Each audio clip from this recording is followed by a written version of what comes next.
Hello दोस्तों, कैसे हैं आप लोग। एक बार फिर से स्वागत है आप सभी लोगों का, आप सभी के अपने चैनल सपोर्टिंग आप फार्मेसी में। दोस्तों, आज का वीडियो आप लोगों के लिए बहुत ही महत्वपूर्ण होने वाला है, क्योंकि आज के इस वीडियो में आप लोगों को बताने वाला हूं हॉस्पिटल से रिलेटेड जितने सारे छोटे मोटे शॉर्टकट टर्मिनोलॉजी होते हैं, जितने सारे शॉर्टकट टर्मिनोलॉजी होते हैं, वो सारी की सारी जानकारी आप लोगों को एक ही वीडियो में देने वाला हूँ। अगर आप मेडिकल के छात्र हैं तो ये सारे के सारे टर्मिनोलॉजी के बारे में आपको पता रहना चाहिए। जितने सारे शॉर्टकट टर्म होते हैं वो सारी की सारी टर्म आप लोगों को एक ही वीडियो में बताऊंगा। मेडिकल के छात्र हैं तो आप लोग अगर कोई चीज़ इंपॉर्टेंट ज़्यादा लगता है, आपको नहीं पता है, लिखना चाहते हैं तो वीडियो को रोक करके लिख सकते हैं, नहीं लिखना चाहते हैं तो वीडियो को रोक करके उसका स्क्रीनशॉट ले लीजिएगा, क्योंकि आज का वीडियो आप लोगों के लिए जान लीजिए very very very most important होने वाला है। तो चलिए स्टार्ट करते हैं। इस वीडियो को पूरा जरूर देखना। स्टार्ट करने से पहले मेरा एक छोटा सा रिक्वेस्ट है आप लोगों से कि सपोर्टिंग आप फार्मेसी के इस चैनल पर जो लोग नए हैं चैनल को सब्सक्राइब कर लेना, बेल आइकन नहीं दबाएं, दबा लीजिएगा, जिससे हमारी नई नई वीडियोज़ का नोटिफिकेशन आपको सीधा और सीधा हमारे आपके होम पेज पे ही मिल जाएगा। समझ गए। तो चलिए देखिए, एक छोटा सा महत्वपूर्ण सूचना यह है कि सपोर्टिंग आप फार्मेसी के इस चैनल पर यह वीडियो बनाया जाता है केवल और केवल मेडिकल छात्रों के नॉलेज के लिए। अगर आप मेडिकल के छात्र हैं तो आप लोगों को ये सारी जानकारी रहना चाहिए। तो मेडिकल छात्रों के नॉलेज के लिए ये वीडियो बनाया जाता है। तो कोई भी दवा अपने से इस्तेमाल ना करें, एक बार डॉक्टर का सलाह जरूर ले लें। चलिए आज आप लोगों को बहुत सारे छोटे बड़े टर्मिनोलॉजी बताएंगे, जैसे ओपीडी क्या होता है, आईपीडी क्या होता है, आईसीयू का फुल फॉर्म क्या होता है, यूएसजी क्या है, सीबीसी क्या है, एमआरआई का फुल फॉर्म क्या है, OD, BD, TDS, LTC, TLC, ये सारी के सारी का मतलब क्या होता है। अभी तक तो मैंने आईसीयू लिखा है, ओपीडी लिखा है, एमआरआई लिखा है, इन सब का फुल फॉर्म क्या होता है, इन सब का मतलब क्या होता है, सारी की सारी आपका कन्फ्यूजन आज यहाँ पर दूर हो जाएगा। तो चलिए शुरुआत करते हैं बिना देर किए हुए। सबसे पहली बात, हमारा ओपीडी होता है। ओपीडी का मतलब क्या होता है? ओपीडी का मतलब होता है, ओपीडी डिपार्टमेंट का मतलब होता है, पहले जान लीजिए, आउट पेशेंट डिपार्टमेंट। आप लोग जाते हैं किसी हॉस्पिटल में तो यहाँ पर देखते हैं किसी किसी रूम में लिखा रहता है ओपीडी। तो ओपीडी का मतलब क्या होता है? Out patient department.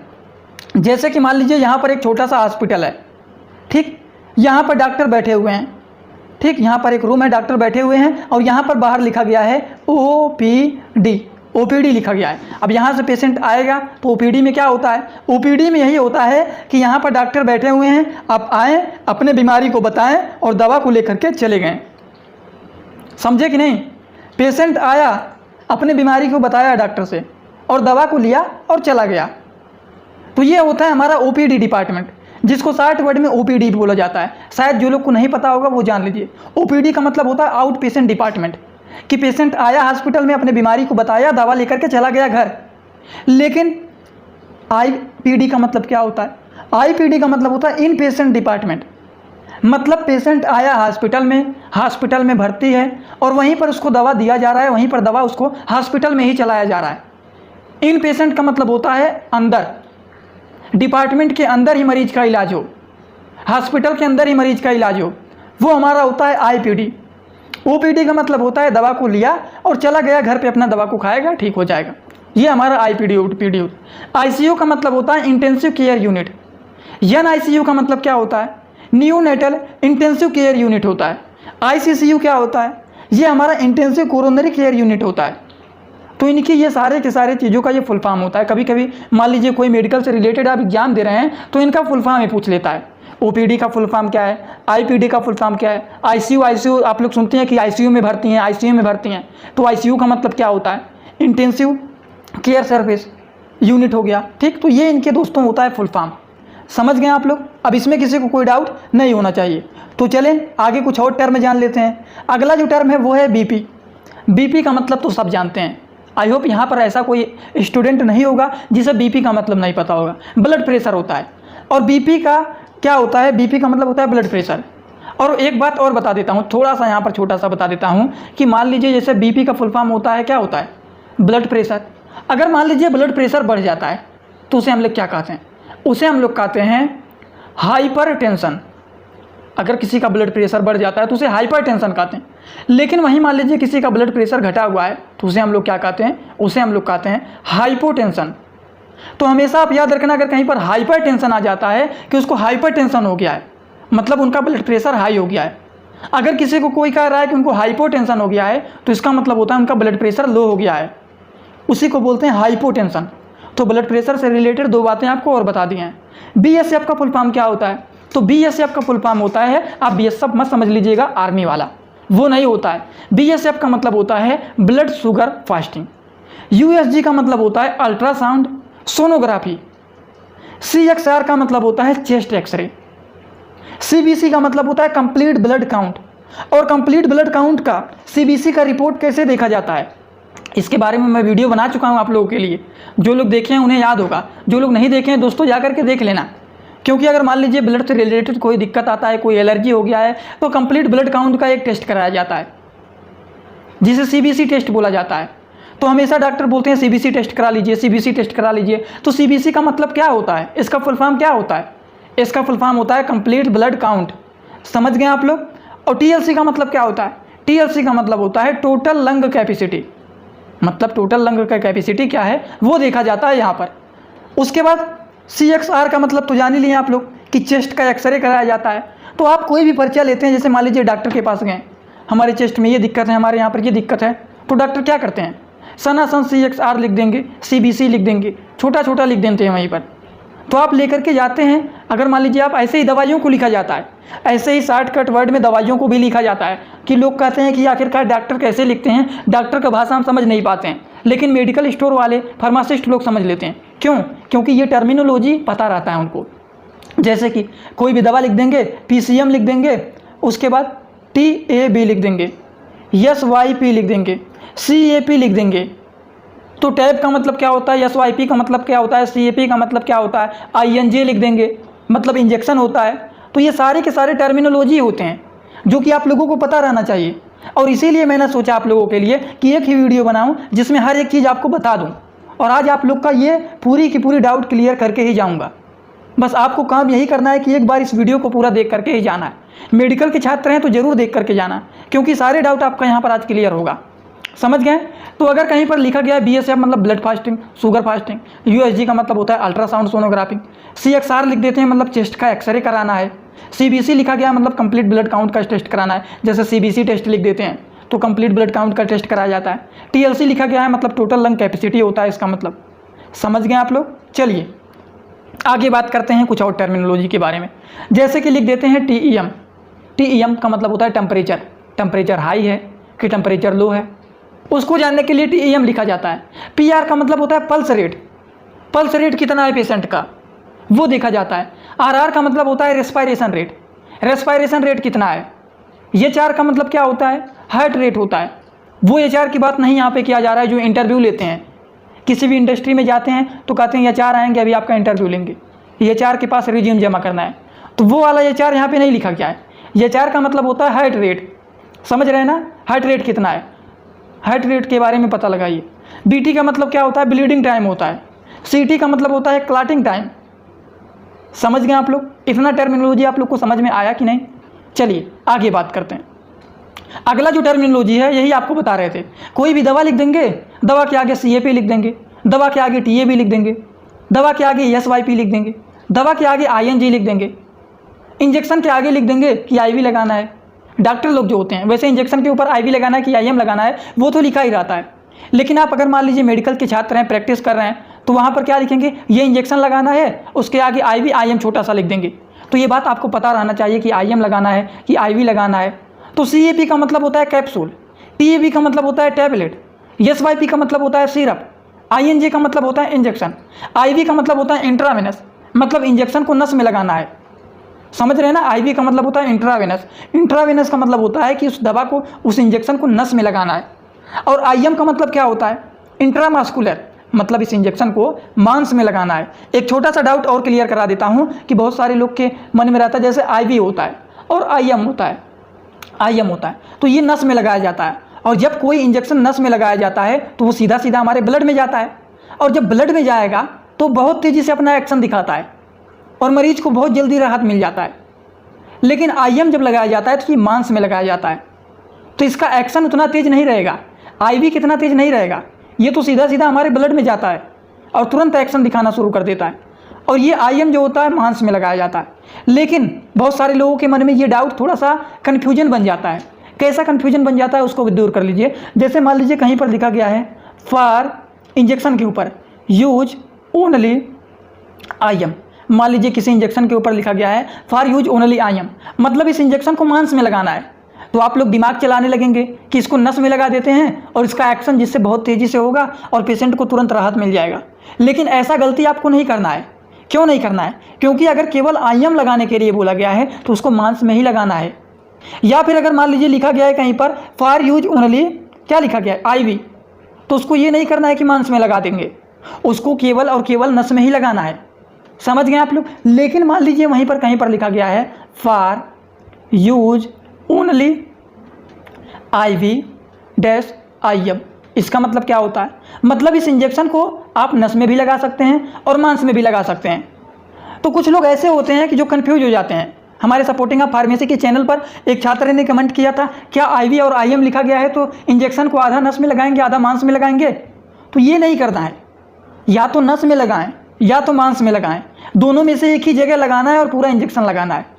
समझ गए आप लोग? ये डाउट आपका जो थोड़ा बहुत दिमाग में चल रहा होगा उसको आप लोग क्लियर कर लीजिएगा।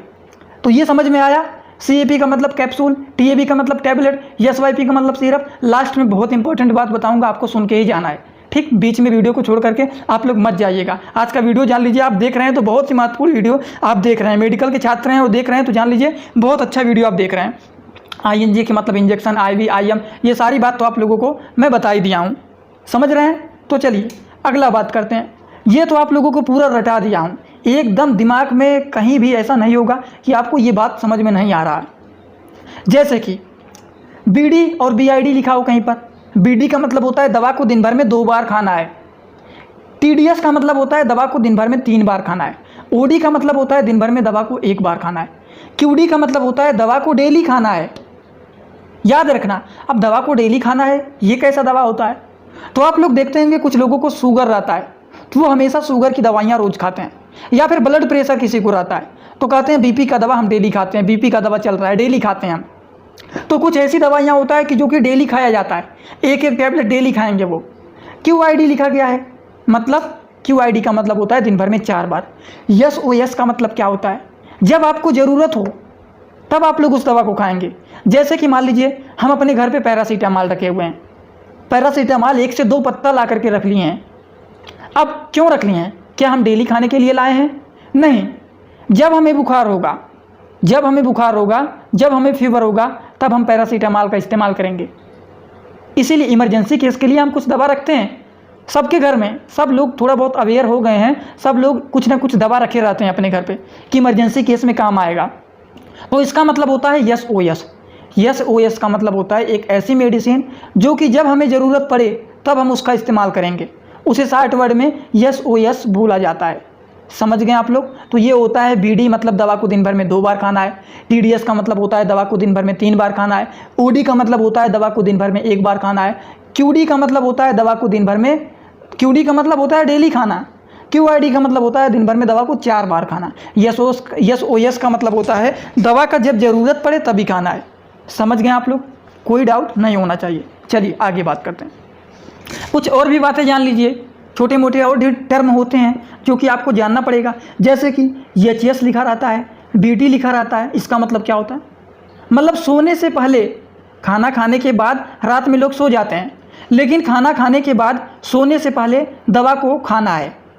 समझ गए आप लोग? BBF का मतलब क्या होता है? बिफोर ब्रेकफास्ट, मतलब खाना खाने से पहले, खाना नहीं खाने से पहले। सुबह उठते हैं तो चाय नाश्ता पीते हैं, चाय खा लेंगे, ब्रेड खा लेंगे, तो थोड़ा बहुत जो सुबह नाश्ता कर लेते हैं तो ब्रेकफास्ट करने से पहले इसको खाना है। PC का मतलब क्या होता है? आफ्टर मील, मतलब खाना खाने से बाद। खाना खाने के बाद इस दवा को दिन भर में 1 बार खाना है, 2 बार खाना है, खाना खाने के बाद, तो इसका मतलब होता है PC। AC लिखा गया है, इसका मतलब क्या होता है? बिफोर मील, मतलब खाना खाने से पहले, ये हमारा AC होता है। और PC का मतलब होता है आफ्टर मील, मतलब खाना खाने के बाद। समझ गए आप लोग? चलिए कुछ और भी बातें जान लीजिए। जैसे कि लिखा रहता है CO, मतलब कंप्लेंट ऑफ होता है। आप जाते हैं अपने बीमारी के बारे में डॉक्टर को बताते हैं, कंप्लेंट करते हैं। OE का मतलब क्या होता है? On examination. RX यहाँ लिखा रहता है, वहाँ पर डॉक्टर क्या करते हैं? पहले आप डॉक्टर के पास जाएंगे तो वहाँ पर आपके बारे में सब कुछ डिटेल लिखा रहेगा, ठीक? आपका कितना एज है, कितना एज नहीं है, एग्जामिनेशन होगा, ओ ई का मतलब क्या होता है, आप अपनी दवाइयों अपनी बीमारियों के बारे में बताएंगे। RX का मतलब क्या होता है, अब आप अपने जब सभी बीमारियों के बारे में बता देंगे तो डॉक्टर क्या करेंगे, RX की जगह पर अपनी दवाओं को लिखना शुरू कर देंगे। TX का मतलब होता है ट्रीटमेंट, DX का मतलब होता है डायग्नोसिस, HX का मतलब होता है हिस्ट्री। समझ गए आप लोग। SX का मतलब होता है सिम्टम। तो ये सारी बातें आप लोगों को जानना पड़ेगा, क्योंकि ये सारे छोटे मोटे टर्म ऐसे होते हैं जो कि सभी मेडिकल छात्रों को पता रहना चाहिए। CO का मतलब क्या होता है, कंप्लेंट आप। OE का मतलब ऑन एग्जामिनेशन। RX का मतलब होता है प्रिस्क्रिप्शन। स्टार्ट मेडिसिन मतलब दवाओं को, प्रिस्क्रिप्शन का मतलब होता है लिखना। स्टार्ट मेडिसिन मतलब दवाओं को लिखना, स्टार्ट करना। TX का मतलब होता है ट्रीटमेंट। DX का मतलब होता है डायग्नोसिस। HX का मतलब होता है हिस्ट्री। SX का मतलब होता है सिम्टम, मतलब क्या क्या लक्षण देखे जाते हैं।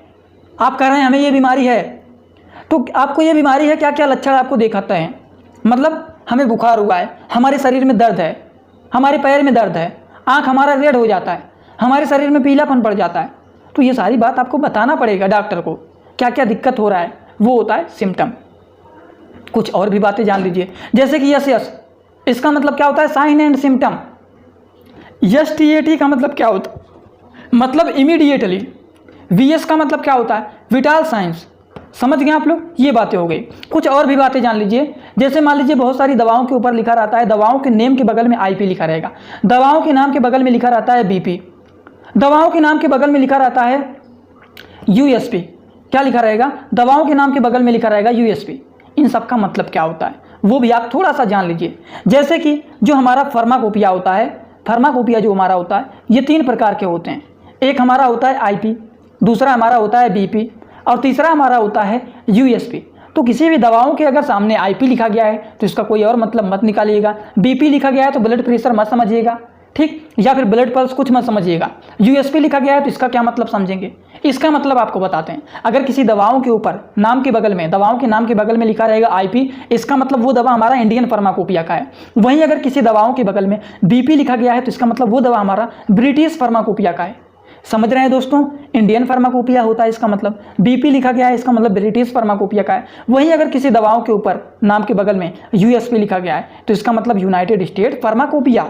समझ गए आप लोग। तो क्या क्या आप लोगों को बताए हैं अभी तक, जल्दी से एक बार रिवीजन कर लीजिए। SS का मतलब क्या होता है, STAT का मतलब क्या होता है, VS का मतलब क्या होता है, ये भी आपको बताए हैं। इसके पहले आप लोगों को SX का मतलब क्या होता है, HX का मतलब क्या होता है, DX का मतलब क्या होता है, TX का मतलब क्या होता है, RX का मतलब क्या होता है, OE का मतलब क्या होता है, CO का मतलब क्या होता है, ये भी बता दिए। फिर आप लोगों को बताएं AC का मतलब क्या होता है, मतलब खाना खाने से पहले। PC का मतलब खाना खाने के बाद। BBF का मतलब क्या होता है, बिफोर ब्रेकफास्ट, मतलब ब्रेकफास्ट करने से पहले खाना है उसको। BT का मतलब क्या होता है, बिफोर स्लीप आफ्टर मील, मतलब रात में खाना खाने के बाद इस दवा को खा लेना है सोने से पहले। समझ गए आप लोग, ये हमारा होता है। SOS का मतलब क्या होता है, ये भी आपको बता दिए हैं। QID का मतलब क्या होता है, वो भी आपको बता दिए। OD क्या होता है, मतलब QD का मतलब क्या होता है। QD और OD में लोग कन्फ्यूज हो जाते हैं, ये आपको याद रखना है। QD अगर लिखा गया है, QD का मतलब दवा को डेली खाने वाला है, एवरीडे खाना है। OD का मतलब क्या होता है, OD का मतलब होता है दवा को दिन भर में एक बार खाना है। तो ये बात याद रखना, बहुत सारे लोग कंफ्यूज हो जाते हैं QD में और OD में। OD का मतलब होता है दवा को दिन भर में एक बार खाना है, डेली नहीं खाना है। जब आप ठीक हो जाते हैं तो बंद कर देना है। लेकिन कुछ ऐसी दवाइयाँ होता है जो कि डेली चलाया जाता है, जैसे शुगर हो गया, BP हो गया, तो उसके डोज के सामने इसलिए QD लिखा जाता है। समझ गए। तो ये हमारा होता है एवरीडे। OD क्या होता है, एक बार। TDS क्या होता है, 3 बार खाना है। BD का मतलब दिन भर में 2 बार खाना है। ये सारी बात आपको बता दी है। फिर उसके पहले IM क्या होता है, IV क्या होता है, INJ क्या होता है, सिरप क्या, SYP क्या होता है, TAB क्या होता है, CAP क्या होता है, ये भी बता दिए आप लोगों को। फिर आप लोगों को CT क्या होता है, BT क्या होता है, HR क्या होता है, RR क्या होता है, PR क्या होता है, TMP क्या होता है, ये भी समझा दिए हैं। फिर आप लोगों को बताएं हैं TLC क्या होता है, CBC क्या होता है, CXR क्या होता है, USG क्या होता है, BSF क्या होता है, BP क्या होता है, ये भी आपको समझा दिए हैं। फिर आप लोगों को क्या बताएं, फिर आप लोगों को ICCU के बारे में बताएं क्या होता है, NICU क्या है, ICU क्या है, IPD क्या है, मतलब पेशेंट वहाँ पे भर्ती रहे उसको दवा देना, ठीक, डिपार्टमेंट के अंदर दवा को चलाना। OPD का मतलब क्या होता है, पेशेंट आया दवा को लेकर के चला गया, घर पे खा रहा है, वो हमारा OPD होता है। तो ये सारे के सारे डाउट आपका क्लियर कर दिए, समझ गए। तो ये सारे के सारे बात आज आप लोगों को समझा दिए हैं। आज का वीडियो कैसा लगा आप लोग कमेंट बॉक्स में ज़रूर बताइएगा। मेरा एक छोटा सा रिक्वेस्ट है, अगर आप लोग सपोर्टिंग ऑफ फार्मेसी के इस चैनल पे नए हों तो चैनल को सब्सक्राइब कर लेना, बेल आइकन नहीं दबाएं तो दबा लीजिएगा, जिससे हमारी नई नई वीडियो आपको खोजना ना पड़े यहाँ वहाँ पे, सीधा और सीधा होम पेज पे ही मिल जाए। आज आप लोगों से 1 मिनट थोड़ा सा चाहता हूँ बात कर लूँ।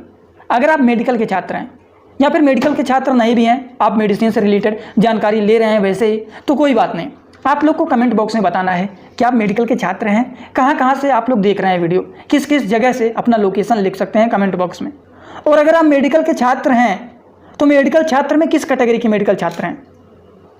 कोई टेक्नीशियन वाले हैं, LT उल्टी वाले हैं, ANM GNM कुछ भी नर्सिंग कर रहे हैं, या फिर फार्मेसी के स्टूडेंट हैं, B फार्म D फार्म, किस कैटेगरी के आप छात्र हैं वो भी हमें कमेंट बॉक्स में बताइएगा, जिससे हमें भी पता चले कि आप लोग कहाँ कहाँ से हैं, कहाँ कहाँ से नहीं हैं, कहाँ कहाँ से लोग देख रहे हैं, किस कैटेगरी के मेडिकल के छात्र हैं, कितने लोग हैं जो कि हमारे नियर के हैं, बताइएगा। उस हिसाब से हमें पता चलेगा कि आप लोग कहाँ कहाँ से हैं। एक छोटा सा और बात बता देता हूँ कि सपोर्टिंग ऑफ फार्मेसी का इंस्टाग्राम भी बना हुआ है, इंस्टाग्राम चैनल भी बना हुआ है। वहाँ पर भी जैसे मान लीजिए किसी को कोई डाउट रहता है या फिर कोई किसी डिजीज के बारे में पर्सनल पूछना चाहता है, तो सपोर्टिंग ऑफ फार्मेसी के इंस्टाग्राम को फॉलो कर लेना है। सपोर्टिंग ऑफ फार्मेसी का चैनल आप लोग सर्च करना, SOO supporting of pharmacy channel का नाम आप लोग देख सकते हैं, वहाँ पे लिखा गया SUPPORTING, supporting of pharmacy search करेंगे तो आपको मिल जाएगा। तो आप इंस्टाग्राम पर भी जुड़ करके हमसे कुछ भी पूछ सकते हैं और कुछ भी अपनी भी जानकारी दे सकते हैं। जिसके बारे में आपको ज़्यादा जानकारी हो तो अपनी भी जानकारी हमें वहाँ पर दे सकते हैं। जिस टॉपिक पर वीडियो बनवाना चाहते हैं वो भी आप वहाँ पर बता सकते हैं।